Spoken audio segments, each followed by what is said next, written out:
Hola, ¿qué tal? Bienvenidas y bienvenidos a la Feria Internacional del Libro Universitario en su modalidad virtual. En esta ocasión es para mí un gusto tener la oportunidad de dar la bienvenida a Alejandro Zambra, quien conversará sobre su más reciente novela, Poeta Chileno, editada por Anagrama. Para la conversación con él, hemos invitado a la doctora Nidia Vincent y a la maestra Nelly Palafox, ambas catedráticas y académicas de la Universidad Veracruzana, pero quisiera también puntualizar, especialistas y críticas de la literatura latinoamericana. Para mí, como lo he dicho antes, y para la Universidad Veracruzana, es un gusto darte la bienvenida, Alejandro. ¿Cómo te encuentras? Muy bien. Muchas gracias por la invitación. En realidad no tengo casi nada de voz, entonces, eh, pero estoy muy feliz de la invitación y de la compañía. Te agradecemos a ti y también a la doctora Nidia Vincent. ¿Qué tal, doctora? Hola, ¿qué tal, Lino? Aquí muy contenta de estar en esta reunión con amigos que conozco y el gran honor de estar con Alejandro Zambra. Maestra Nelly Palafox, bienvenida también. Es un gusto tener la oportunidad de reunirnos con usted. Perdón, muchas gracias. Estoy encantada de estar aquí con Nidia y con el gran Alejandro Zambra, de quien soy súper fan, él lo sabe. Soy su groupie ahí, he ido a sus presentaciones anteriores, entonces para mí es una delicia y un honor. Gracias a la FILU por estas actividades. Pues justamente aprovechemos que Nelly Palafox se declara groupie de Alejandro Zambra para darle justo la palabra a su fan número 1. Nelly, adelante. Muchas gracias. Justo, bueno, yo feliz celebrando. Cada presentación del libro es siempre una celebración, es una fiesta para el lector, para los autores, para quienes tenemos la fortuna de tener en nuestras manos esta obra, que yo tuve además el gusto de leer de manera anfibia, porque empecé leyéndolo en el ebook, en la plataforma de Apple Books en mi caso, y después ya fui al libro impreso, que aparte la portada es preciosa y está completamente conectada con los interiores. Entonces escribí unas líneas porque sí queríamos conversar. Aparte, Nidia es una gran maestra, yo me siento súper honrada de conversar con ella. Ella no lo presume lo suficiente, pero tiene uno de los clubes de lecturas más antiguos que existen en el mundo, más de 20 años, más de 30 años, ahí me va a corregir Nidia, y entonces leen con mucha asiduidad a diferentes autores. Entonces, bueno, yo estoy un poco intimidada porque está Nidia aquí, pero muy feliz también por compartir con ella. Y entonces yo apunté algunas anotaciones que quiero compartirles ahora, voy leyendo y deteniéndome. Yo nunca he estado en Chile, es un país que no conozco. Tengo amigos chilenos, he leído a poetas chilenos y he visto películas chilenas y tomado vino chileno, pero no conozco Chile. Con todo, cada novela de Alejandro Zambra me acerca y me distancia de Chile. Hay muchas palabras que no entiendo, en especial en Poeta Chileno, qué bueno que no los entiendo. Tampoco la poesía se comprende del todo, pero está ahí, vive, estremece y da sentido a una conversación.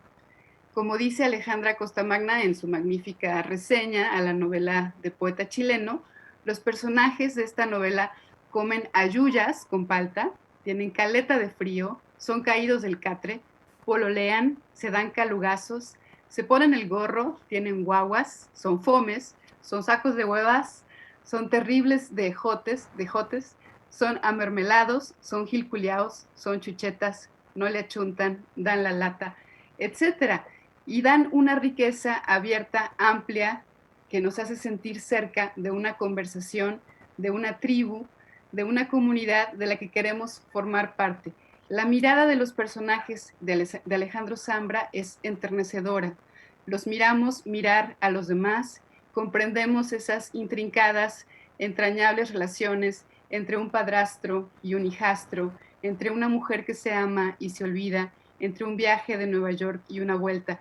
Muchas de las frases magistrales de la obra de Alejandro Zambra, poeta chileno, podrían ser blurbs también, no solo del gran Raúl Zurita, sino también blurbs magistrales que se pueden quedar indelebles en nuestra memoria.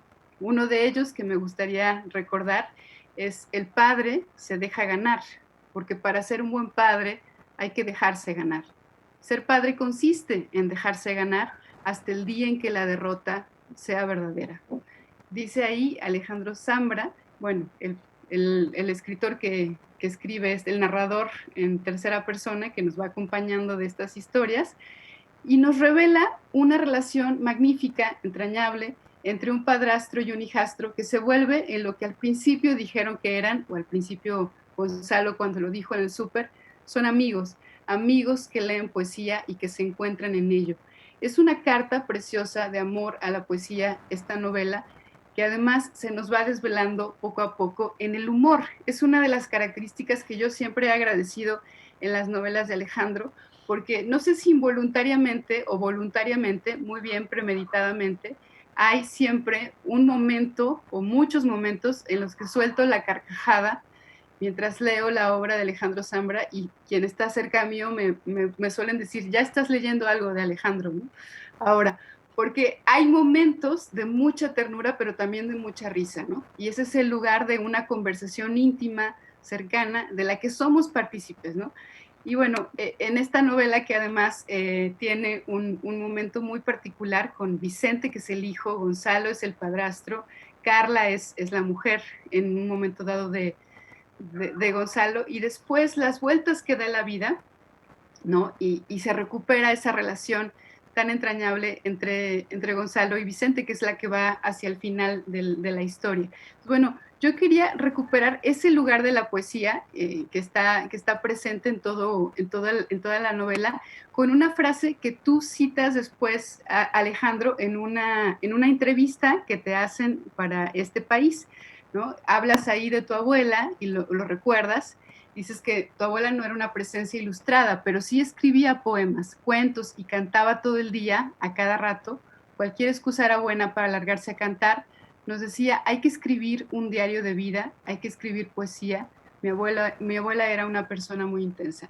Y entonces yo pensaba, por supuesto, inevitablemente en este lugar de la poesía, donde no solo pues está aquí escrita con los poetas míticos de Chile, con estos doble campeonato mundial de los dos premios Nobel que tienen, ¿no? Con la Gabriela Mistral y por supuesto con Pablo Neruda, sino también la poesía que está apropiada, ¿no? La propia periodista estadounidense, hay una periodista estadounidense que está escribiendo un ensayo sobre la nueva poesía chilena, lo dice, ¿no? También con estas multiplicaciones de las presencias poéticas que se mitologizan, pero que también cobran sentido y cobran vida, ¿no? En todas las multiplicaciones de las partes, desde el Cantabar, donde alguien declara que Julio Cortázar es su mejor amigo, hasta los poetas que va conociendo, menores y mayores, y el gran Nicanor Parra. Hay una escena preciosa que van a disfrutar muchísimo, porque hay un encuentro con el gran Nicanor Parra, el enorme antipoeta, y entonces digamos, es una novela, es una máquina muy seductora, de la cual nos vamos acercando, y este gato maravilloso que tienen aquí en su portada, que se llama Oscuridad, es una gata, más bien, van a verla identificada más adelante también en fotografías que tomará la propia Carla, a paseantes y a personas leyendo también, ¿no? Que es digamos, es una presencia que tú tienes muy bien y que has trabajado, Alejandro, sobre la lectura, ¿no? Yo quisiera como dejarlo por aquí, y que Nidia, si quiere participar y ir conversando sobre la poesía, sobre la lectura y sobre un poco también las vueltas que vas dando. Es además tu novela más extensa, ¿no? ¿No es cierto? Nos habías acostumbrado a unas formas todavía más breves, bonsai, formas de volver a casa, o algunas incluso experimentales como Facsímil, o esta otra novela, bueno, este otro texto complejo que es Mis documentos, ¿no? También. Yo lamento mucho porque muchos de tus libros los he prestado y ahora que los estaba recuperando para comentarlo, y no han regresado a mí, entonces hago un llamado a quienes los tienen para que me los devuelvan, por favor, los extraño, pero digamos, había una forma breve, muy concentrada, que es muy poderosa en tu narrativa, además, estos enunciados cortitos y siempre seductores de formas de volver a casa, o incluso también de bonsai, por supuesto, y ahora te lanzas a una novela como más extensa, pero muy bien lograda, con todos los hilos bien tejidos, y donde la poesía, pues obviamente, claramente es la reina, y uno se siente además súper implicado en el humor, en la complicidad, en la mirada tierna que tienes para tus personajes, ¿no? Que es algo que yo te agradezco como lectora y guardo silencio para no comerme el tiempo de los demás y conversar luego contigo. Muy bien, pues creo que sigo yo.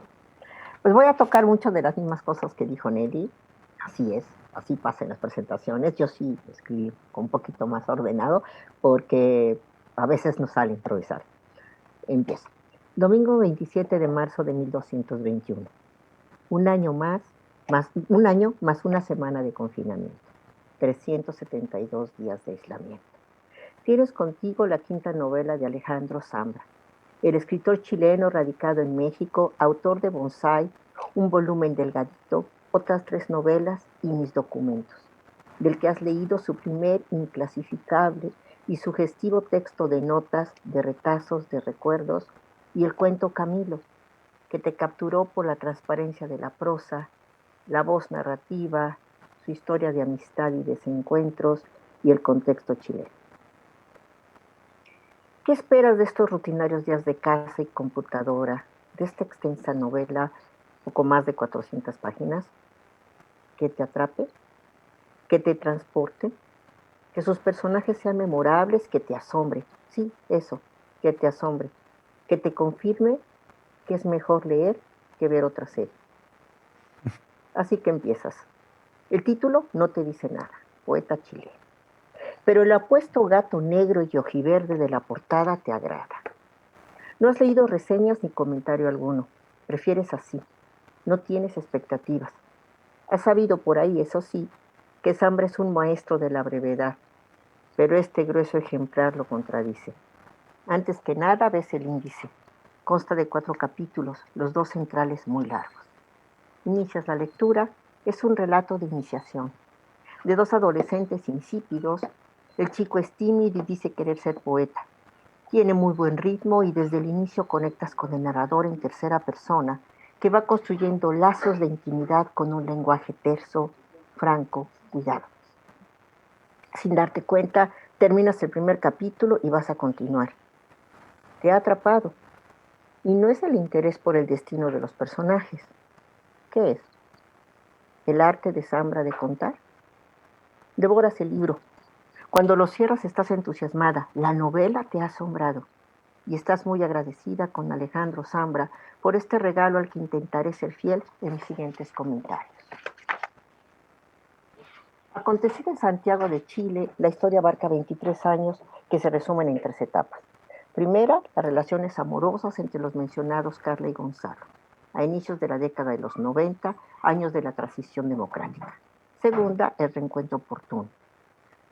Varios años después de la pareja, cuando Carla ya es madre de Vicente, un pequeño de 6 años, y se constituyen en un bien avenido núcleo familiar, en donde prospera una entrañable relación entre padrastro e hijastro.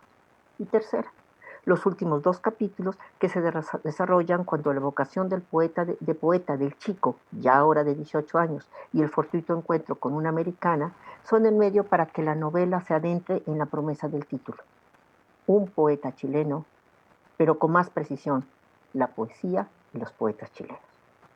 Hasta aquí una simple idea del argumento, pero en realidad mucho es lo que se puede decir de cada capítulo, de cada personaje, de las ideas expuestas en la novela.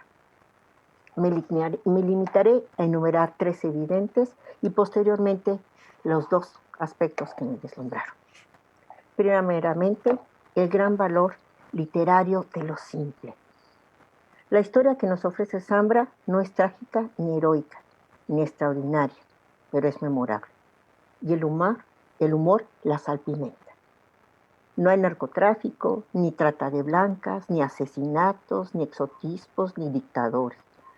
Nada de eso para el mercado de la nota roja literaria, que insiste en que la literatura latinoamericana sea realismo mágico o un repertorio de brutalidades.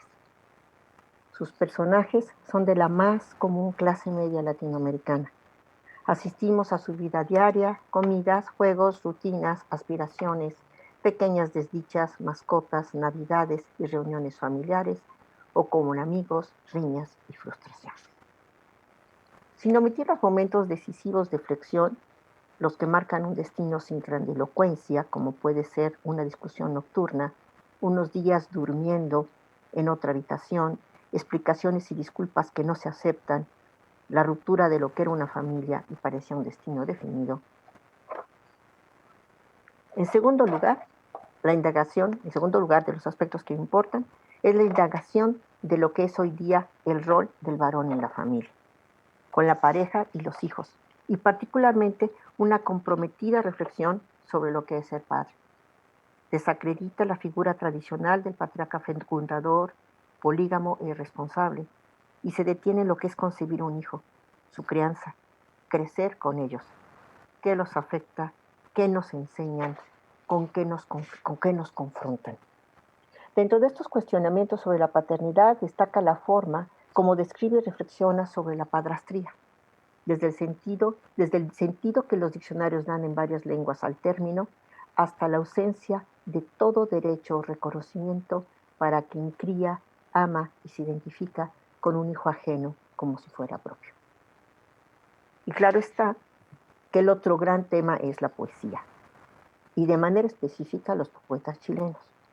Zambra nos extiende una tentadora invitación para leer y adentrarnos en la poesía de Gonzalo Millán, Rosamel del Valle, Enrique Lin, Raúl Zurita, Rosa Betty Muñoz, Armando Uribe, Jorge Tellier, Sergio Parra, entre muchos otros, obviando la importancia de Mistral, Neruda o Nicanor Parra, a quien Zambra trató y aparece en el libro. Valiéndose de sus dos personajes aspirantes a poetas, Gonzalo y Vicente, y la periodista norteamericana, conocemos directamente versos de estos autores, los escuchamos en entrevistas y los acompañamos a una fiestecita en la que se congregan poetas críticos, poetas editores, poetas libreros, poetas periodistas, poetas narradores, poetas traductores y unos cuantos bates dedicados a oficios menos literarios. Pero por lo que para mí es esencial y da el verdadero sentido al título del volumen, es que el autor nos plantea cómo para algunos la poesía es un credo, un modo de habitar el mundo y de leerlo, de expresarlo. Sus personajes se debaten entre la verdadera escritura y la imposibilidad de alcanzarla, e incluso en el fracaso se sostienen en una fidelidad incondicional. Para terminar, me detendré en dos aspectos notables para mí, los personajes y el lenguaje. Con respecto a este último, un español chinelo con el que Zambra regresa al hogar, el autor logra un doble y paradójico efecto. En todo momento se siente que el escritor está presente, que tiene plena conciencia de su ficción, de la lengua como su materia prima, pero a la vez provoca cercanía y una naturalidad inusual, como de conversación, de oralidad. En muchas de sus páginas el protagonista es el lenguaje, una forma de insultar, el nombre de la comida, verbos y sustantivos incomprensibles, digresiones sobre el sentido de cada palabra y sus consecuencias al ser expresadas, y por supuesto los poemas que habitan la novela. Y digo que la habitan, porque siempre vienen a cuento de la trama, sean los que el propio Zambra creó desde la voz de sus personajes, o sean los originales de los poetas chilenas de su elección. Leído o escuchado, el lenguaje es el gran protagonista de Poeta Chileno. Apunto que aunque no soy aficionada a ello, en esta ocasión escuché algunos fragmentos en el formato de audiolibro, también publicado por Anagrama, en la voz del propio Zambra, y recomiendo la afortunada experiencia de saborear el ritmo y la entonación del español chileno. Finalmente, quisiera referirme a los personajes, en particular a Gonzalo y a Vicente. Son los más trabajados, los conductores de una narración en tercera persona que focaliza primordialmente desde ellos y su extrema sensibilidad. Mientras las personas existimos, los personajes son una ilusión, un cúmulo de palabras elegidas, dispuestas, combinadas para convencernos de su realidad o al menos de su posibilidad de ser. Desde el papel, los personajes se empeñan por existir, porque el lector los traiga a su propia vida y les conceda una oportunidad para ser reales, para que como en el cuadro Huyendo de la crítica de Pere Borel, crucen los marcos, trasciendan las fronteras y habiten nuestra dimensión. Con mucha conciencia y dosificación de los recursos literarios, Zambra, por ejemplo, elabora una lista de sus costumbres y parece que están vivos. Cito algunas de ellas. Siempre fumaban en el antejardín. Siempre compraban canela y ajo. Generalmente Carla se ponía arriba de Gonzalo. Generalmente tenía orgasmos. Ocasionalmente hablaban de tener un hijo. Generalmente era Gonzalo quien sacaba el tema. Dicen que eso es la felicidad. Nunca sentir que sería mejor estar en otra parte. Dije al inicio de esta presentación que en este libro buscaba recuperar el asombro, que me capturaban con personajes inolvidables. Y así fue. Quedo a la espera de otra vivencia literaria de Alejandro Zambra, de su magia para contar, de su dominio del lenguaje. Gracias.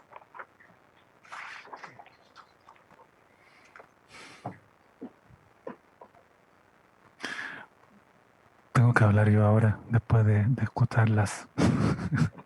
¿Qué puedo decir? Estoy muy contento, aunque no tengo palabras ni voz, eh, porque yo creo que esta novela también es bien mexicana, en su absoluta ausencia de México. La escribí muy... eh,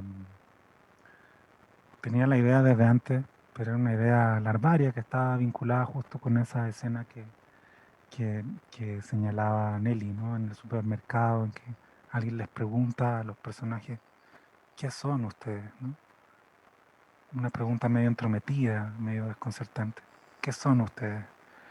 Y ahí Gonzalo piensa, bueno, eh, amigos, dice, para salir del paso, ¿no? Y se queda pensando y Vicente dice, bueno, o sea, Vicente no dice nada, pero se da cuenta de que hay una tensión ahí.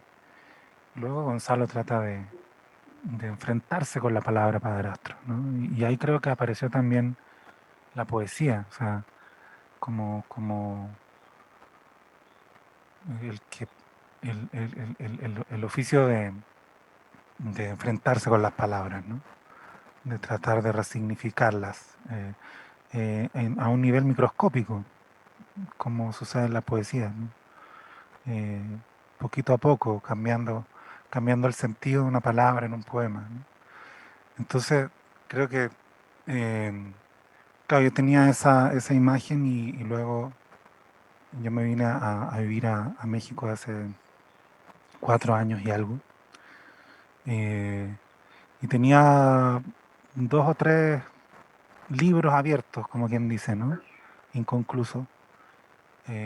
Y sin embargo fue esta idea la que cobró fuerza, yo creo que porque extrañaba mucho y a la vez porque no, no hay otra manera de conocer tu propia lengua que perderla un poquito, que ponerla entre paréntesis, ¿no? Y, y eso me ha pasado aquí en estos años. Tengo un hijo eh, chilango que habla como habla más mexicano que cualquier persona que yo conozca, no sé cómo. Eh, y, y claro, también en algún sentido creo que escribir la novela fue como una despedida de la lengua, ¿no? No porque vaya a cambiar tanto, o sea, siento que permanece, pero es tu materia prima, digamos, y no es solo una cuestión de código, ¿no? También es una cuestión emocional, así de cómo te sitúas en el mundo con tus palabras, ¿no? Entonces sí, creo que creo que no hay ni una sola referencia mexicana en la novela, salvo a la, a la, a José Emilio Pacheco, creo que hay una referencia. Eh, y es una novela para mí muy ligada al aquí y ahora, ¿no? Entonces me alegran mucho las lecturas de ambas y, y esa, y esos énfasis me los voy a me lo voy a recordar y me lo voy a repetir. Muchas gracias. No sé qué más puedo decir. Antes de que empiecen a conversar un poco más Nelly y Nidia en torno a la novela, a mí me gustaría leer un par de comentarios que han llegado a la transmisión en vivo en Facebook. Dice Alberto Berber que gracias a la Filo Virtual por presentar este libro. Comenta que lo leyó el año pasado y que le encantó. Es maravilloso el enfoque de nuevas masculinidades. Menciona, soy padrastro y me veía muy reflejado en el libro. Me ayudó a entender en dónde estaba parado. Me dedico a los libros y siempre que puedo le regalo libros a mi hijo. Coincido con la maestra Nidia Vincent. El lenguaje de poeta chileno es un personaje. También dice Marcela Rodríguez Irubarren, que es un gran libro. La maestra Nidia, maestra Nelly Palafox, por favor, cualquiera de las dos puede tomar la palabra para conversar un poco más en torno a la novela de Alejandro Zambra. Yo diría que muchas de las cosas que Nelly comenta o cita, yo también las habría comentado o citado, porque saltan a la vista todo ese chilenismo, todo ese vocabulario, es simplemente extraordinario. Yo tampoco he ido a Chile, aunque también tengo amigos chilenos, de hecho, pues amigos que estuvieron aquí cuando salieron los refugiados, en los 70s, 80s, y había un asombro también por su lenguaje, pero no había encontrado tanto estos localismos. Y, y para mí fue de las grandes sorpresas, además de insistir en que escucharte leerlo es espléndido. La versión del audiolibro, es el primer audiolibro que me gusta en mi vida. Yo no lo he escuchado, me negué. O sea, lo hice y fue bonito porque fue, bueno, en pandemia, con muchas medidas de Yo, seguridad. no sustituye el papel, no, jamás lo hará. Pero en este caso era muy lindo porque por más que yo leía, hasta que te escuché en la grabación, entendí otro ritmo también, no solo las palabras. Incluso quería comentar que las groserías dichas en chileno son menos fuertes, son más suaves, hay una suavidad no sé si eres tú, pero hay una suavidad que no está más allá del libro mismo. Yo quería recuperar dos momentos de la novela. Yo también, digamos, aprecié igual que Nidia el lenguaje. En efecto es protagónico y es muy seductor y tiene su propia musicalidad también en la manera en que tú lo trabajas muy bien, porque hay una gran naturalidad, no es para nada, nunca hay algo impostado, sino es justamente la manera en que hablan los personajes, no podrían hablar de otra manera. Pero yo quería recuperar dos momentos casi de duelo y luego de reinvención también que tiene Vicente cuando Gonzalo se va de la casa de este núcleo familiar y se va a Nueva York a hacer un posgrado. Pues Vicente se queda un tanto al aire, ¿no? Es decir, como parejas, Carla comprendía que había que cerrar ese capítulo y él se tenía que ir porque así lo había también proyectado. Pero Vicente se queda haciendo como esta especie de duelo y lo que le da una contundencia de que ha perdido a su padrastro, porque esa es la resignificación que le había dado hasta ese momento en esta idea de nombremos las palabras como son y demos el sentido que nosotros les queramos aportar con hijastro y el padrastro, y entonces al entrar a la habitación taller de Gonzalo y ver que los libreros no tenían los libros, había dejado casi todo salvo los libros, fue esa ausencia la que por supuesto comenzó con el duelo y que después se volcaría o se llenaría ese hueco con los libros que él mismo fue comprando, ¿no? Y que fue acomodando con la ayuda de Virginia y después con sus propias decisiones. Y primero me llamaba mucho la atención este gesto de comprar libros para leerlos después, ¿no? Para hacer una biblioteca, no necesariamente para leerlos inmediatamente. Como se compran muchos de los libros que nosotros también compramos, son invitaciones pendientes que después, cuyos encuentros no necesariamente están programados a través de la inmediatez, pero esos dos momentos de irse y notar la ausencia a través de los libros que faltan, y luego ordenar esa biblioteca para apropiar este cuartito o ese taller a partir de tus libros y reencontrarte finalmente con ese hijastro padrastro a través de la amistad y la amistad de la poesía, que es el círculo que cierras tú muy bien. No quisiera ya tampoco estropear a las personas que no han leído la novela y que ahora seguro se están entusiasmando por leerla en esa última parte, pero la resignificación de la palabra a través de la amistad y la amistad de la poesía. Y justo en ese puente que se tiende entre el duelo y la recuperación y el ordenar la biblioteca está el poema de Garfield, ¿no? Que es el poema, además que el poema en que los vuelve a juntar y los vuelve a encontrar, porque es el poema que Vicente se aprende de memoria, es un poema escrito por Gonzalo mucho tiempo antes, ¿no? Y entonces me parece que es magistral porque es de una observación detenida, una vez más de lo cotidiano, ¿no? Este juguete que se deja sobre la tumba de los niños muertos también. Digamos, te enternece y te entusiasma. Entonces yo quería hablar como de esas emociones que están muy presentes también en tu novela. Por supuesto, el duelo, el ordenamiento de los libros, la pérdida del amor, la reinvención también de él. Y después del humor, ¿no? Porque yo te lo digo honestamente, hay una parte, nada más se las comento a los, a los auditores y a los lectores, donde está pensando Gonzalo, algo que nos ha pasado también a algunos de nosotros en nuestra biografía, tenemos hijos que se resisten a dormir solos, ¿no? Entonces pasan a medianoche en la cama, a la cama de los padres o a la cama de la madre. Y entonces por ahí, pues bueno, es este pequeño invasor amoroso que se mete en nuestra cama a mitad de la noche. Y entonces Gonzalo está pensando qué hago para darme cuenta que ya viene Vicente a meterse en la cama, y entonces le voy a poner un collar de cascabeles, tal vez, ¿no? Lo piensa, y yo ahí solté la carcajada, Alejandro, porque me dio muchísima risa. Y ese humor que está, ¿no? Es decir, estas emociones muy presentes, y yo te quería preguntar por el humor que tú despliegas en tus novelas. Bueno, muchas gracias de nuevo. Yo pensaba en que este vínculo de la padrastría, de hecho, eh, eh, ya está descalificado, del, el lenguaje lo descalifica de entrada, ¿no? O sea, le niega su, su le niega, o sea, le niega belleza, ¿no?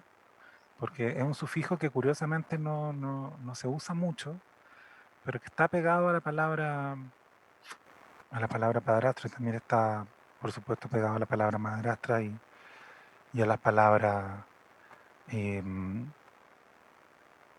poetastro, ¿no?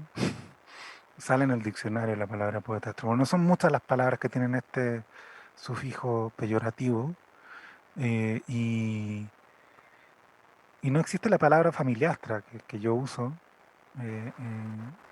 Entonces uno podría preguntarse por qué. Es inevitable preguntarse por qué, porque yo creo que cuando yo escribí La vida privada de los árboles, que también es una novela protagonizada por un padrastro, que fue hace muchos años, hace 15 años, yo todavía tenía la sensación de que al menos para la sociedad chilena esa era una realidad relativamente nueva, la step family, digamos, ¿no? O sea, no que no existieran, sino que empezaba a ser usual, ¿no? Y no se había hablado mucho al respecto. Pero 15 años después, cuando es completamente común, eh, aún no se habla, ¿no? O sea, hay algo ahí como em, soterrado, ¿no? Que pensaba también se relaciona con que, claro, el padrastro no elige ser padrastro. La paternidad adoptiva, que es quizá la forma de paternidad más fácil de explicar, diría yo, ¿no? Como si tuviéramos que explicarle a los extraterrestres, sería muy fácil. Mira, hay unos niños de los que nadie se hace cargo y hay otras personas que son sus padres, ¿no? Eso es muy fácil de explicar. Incluso en contexto de cambio climático y con cualquier otra, esto es fácil de explicar. Y la paternidad biológica, la maternidad, claro, también desde otro lugar, mucho más incierto, Pero lo que hay entre medio, o sea, la madrastría, es muy difícil de explicar y de teorizar, ¿no? Porque, claro, también una relación que no tiene ritos, que no suele tenerlo, ¿no? O sea, es el novio, la novia, que se quedan, generalmente están esas primeras semanas en que te quedas hasta las 5 de la mañana para que el niño o la niña no se enteren de que, de que estuviste ahí casi, ¿no?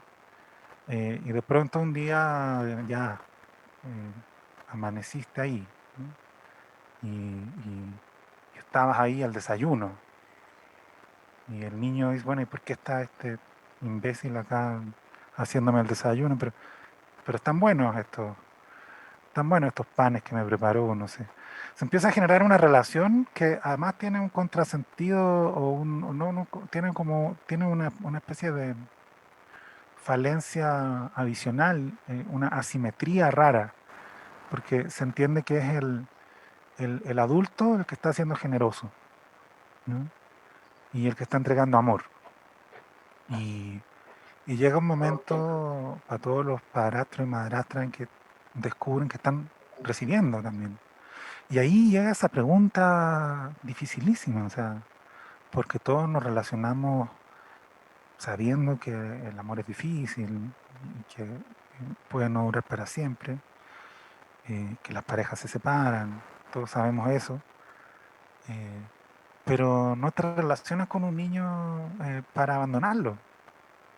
O sea, no juegas una tarde, no le enseñas a leer a un niño para luego desaparecer simplemente, ¿no? Entonces por ahí hay una pregunta que tiene tantas respuestas como historias hay, ¿no? También pensaba yo que el padrastro no tiene con quién juntarse, porque esa desconfianza que la literatura y la prensa y las representaciones artísticas en general han puesto sobre la figura de la padrastría y de la madrastría, también las comparte él en alguna medida, ¿no?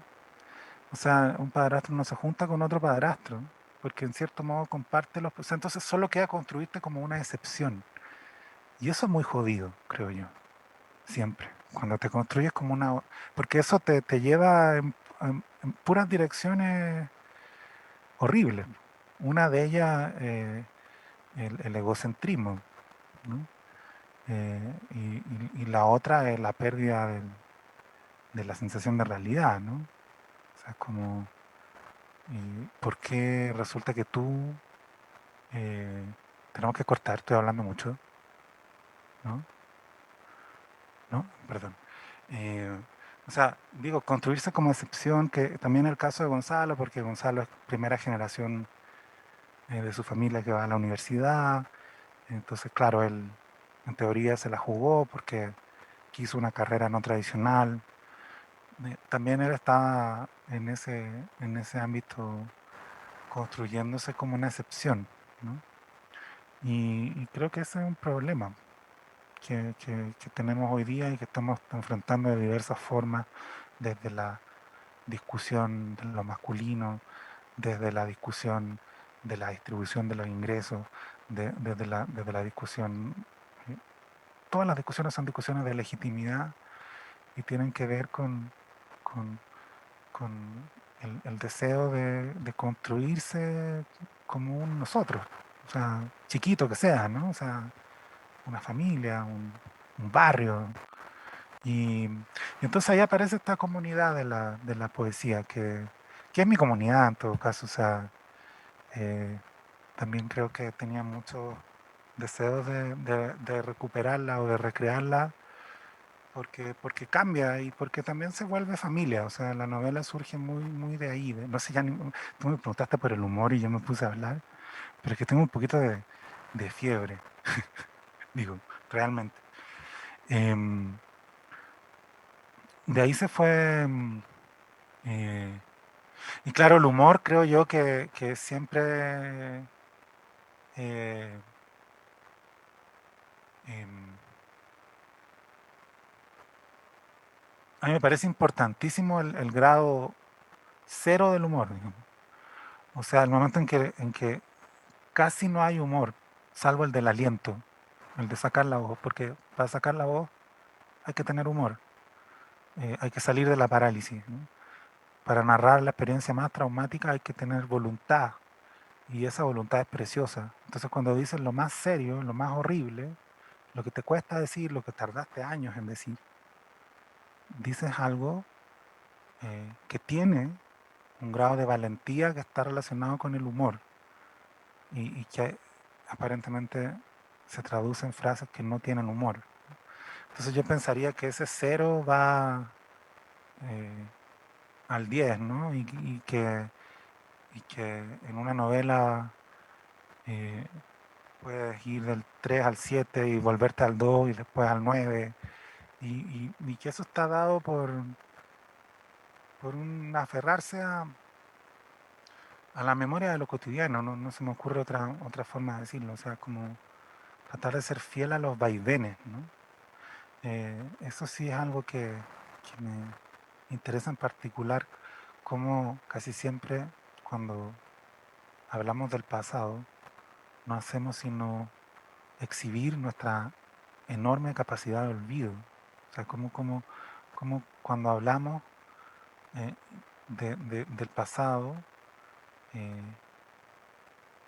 olvidamos muy concretamente eh, la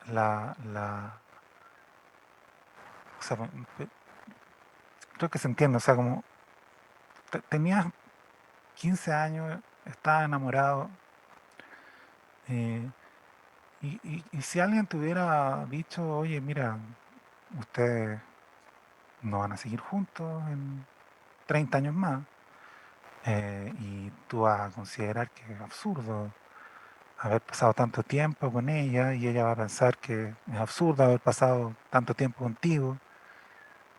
Bueno, si te hubieran dicho eso a los 15 años, te hubiera dolido mucho y ese conocimiento no te hubiera servido de nada. Entonces, no era, ese amor no era, pues suena súper cursi lo que digo, pero me interesa esa cursilería. O sea, no era menos eh, pasional que el actual, ¿no? Y en realidad lo que más me interesa es cómo al hablar del presente muchas veces eh, exhibimos la seguridad de que no vamos a reírnos de quienes somos ahora, ¿no? O sea, nos reímos de lo que nos pasaba a los 20, cuando tenemos 40, desde una cierta solidez que muy probablemente cuando tengamos 60 nos va a parecer ridícula, no sé, algo así. Digo, lo planteé y parecía como que fuera una crítica. No es eso, es más bien como la constatación de un, de una forma de cómo explota un... Y claro, necesitamos olvidar todo el tiempo también para avanzar. Pero yo he tratado de detenerme en la forma como recordamos.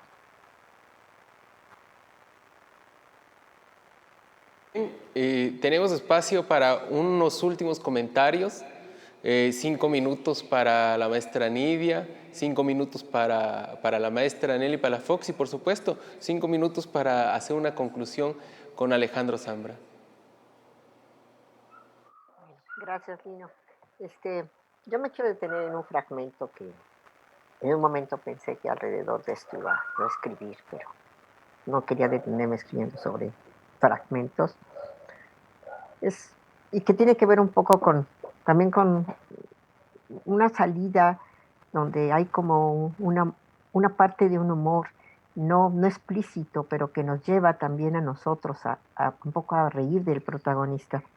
En un momento de discusión, el personaje dice esto, molesto por lo que está viviendo Gonzalo con Carla, le dijo: soy mucho mejor papá que ese conche su madre fome, feo, mediocre y pusilánime, saco de mierda que te lo metió.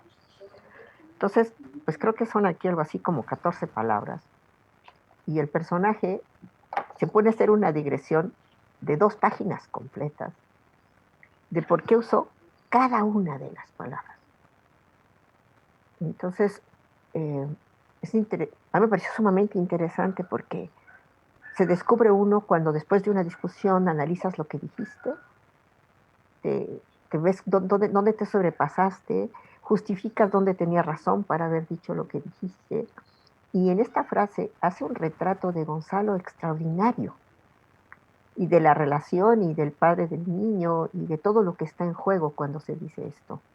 Y de un machismo que también quiere negar y le sale a flote y lo reconoce y se avergüenza de. Entonces, es increíble lo que logra el escritor, lo que hace Alejandro Zambra en estas hojas en que se pone entonces a revisar uno por uno de los vocablos.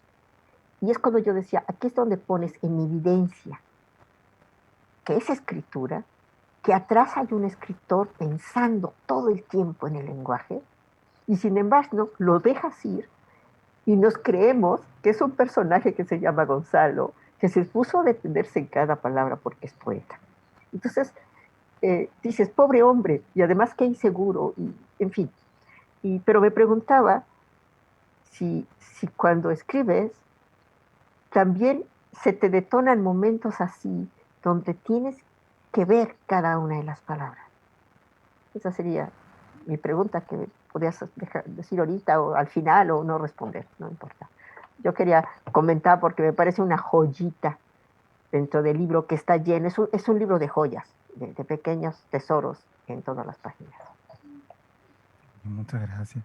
Sí, claro, fue muy distinto en esta novela, porque esta es una novela más conversada. Yo no diría que no sabría señalar más diferencias que esa, ¿no? Digo, a nivel técnico incluso, una novela que tiene mucho discurso directo, y en mis libros anteriores había muy poco discurso directo, o sea, el narrador casi siempre tomaba versionaba el lenguaje de los personajes. En este caso hay mucho diálogo. Y entonces, no, pero esa diferencia del nivel de la conversación, creo que también yo trataba de dirigirlo hacia cuestiones que hoy día nos parecen eh, añorables, ¿no? Como me ponía en dos casos. Uno, el amigo que entra, o sea, que tú le abres la puerta, se está despidiendo, te empieza a contar una historia. Y es una historia muy larga. Entonces tú dices, entra, pasa. No, un segundo. Y te sigue contando la historia, ¿no? Y te quedas mucho rato en el umbral escuchando esa historia. Y cada cierto tiempo insiste, pero pasa. No. Pensaba mucho en esa música, ¿no? Digo, más que una comparación, es como una música así de una situación. Te quiero retener y a la vez soy yo el que se va. Y al revés, que es como, eh, digo, otra cosa muy añorable, tener invitados a cenar y el anfitrión que no quiere que se vayan los invitados, entonces le llena la copa de vino eh, sistemáticamente. Nunca queda poco vino, siempre queda por lo menos la mitad. Eh, eh, Pensaba en esas situaciones, no sé por qué se me cruzaron, pero, pero sí tiene algo que ver con la conversación misma y con esa intensidad. O sea, yo también pienso en general que, ¿no?, las frases eh, consigan tener la intensidad suficiente para poder ser contestadas, ¿no? Aunque no sean contestadas, sean como una especie de réplica en el lector, ¿no? Como que llegar a ese punto que cada frase fuera como un que cada frase gatillara una respuesta, aunque fuera una respuesta eh, eh, monosilábica, ¿no? Y que eso se tradujera luego en algún movimiento en el interior de ese silencio de la lectura, ¿no? O sea, como imagino mucho la lectura, pero no me imagino a nadie en particular. Eh, sí, justo ese fragmento que citaste eh, es también una manera de entrarle a